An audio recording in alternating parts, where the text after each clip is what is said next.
CNBC-TV18 Weekender.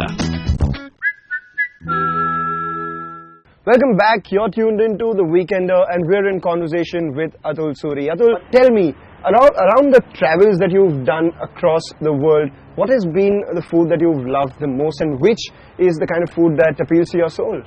So I guess I just love food. So wherever I've gone, I've found excellent food. But you know, for all the travels in the world and all the lovely cuisine, the best food is what my mom cooks. I'm a true Punjabi boy at heart as far as food goes. I mean, I still love my butter chicken and garlic naan, and I still love my chole bhature. So you know, for whatever it is, mom's kitchen, and every Sunday, she lives very near where I do. Right. So every Sunday it's lunch with them, and to be honest, that's the meal I really pig out on. Actually, Sunday is a perfect reset day. You know, you kind of have this big lunch, then you sleep. And as I love coffees, I make my own coffee at home, which I think is the best in the world.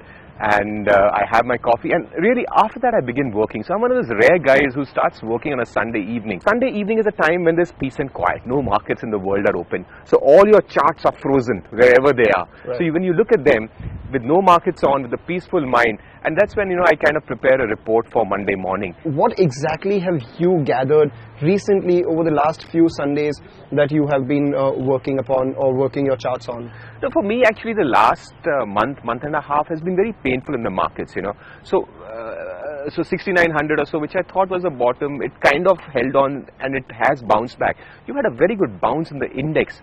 But the stocks that have participated are actually the under-owned stocks where I didn't find myself. Like I was somebody who's a little overweight pharma.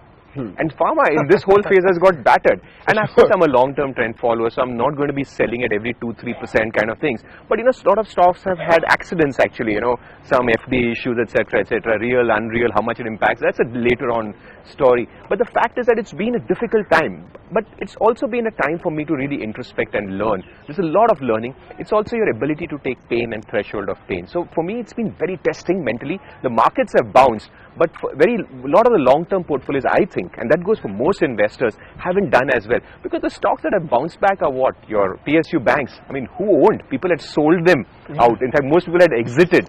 You have metals. So these have been the dog sectors of the last 2-3 years. So of course, they make the index look very good. But portfolios, you know, the longer term portfolios have not bounced. But then that's a part of the game. You have to go through cycles, and that's the joy of being with great investors, reading about them, you know. And I'm fortunate to have good exposure with some of the best in the country. These are things that you do over the weekend. During the week, is there anything that you do for yourself, for your own passion, rather than just the profession? I mean, fortunately, you know, our markets have very finite hours, so one does get some space in the evening, and that's when, you know, I do get time to spend time with my family. I wake up very early. I wake up at 5:30, and I'm probably the first guy in the gym. I'm almost putting on the AC and the lights because that's the space you get. So for me, that workout time in the morning or that exercise time in the morning is a physical and mental journey. So that, I think, really helps me to reset myself. Very often, you know, you have fears and clutters which are real, unreal. You are worried that SGX is down, US is down, they're going to get smashed today.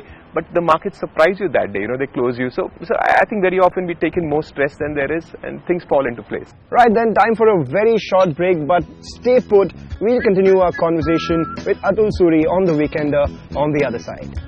Yes, you'll go through moments, as I said, of difficulty, underperformance, self-doubt, self-questioning, but then that is a part of the game, you know. Somehow when you spend a lot of time, you realize it's not an intellectual game, it's an emotional game. And you have to hold yourself or be superior emotionally to really make money.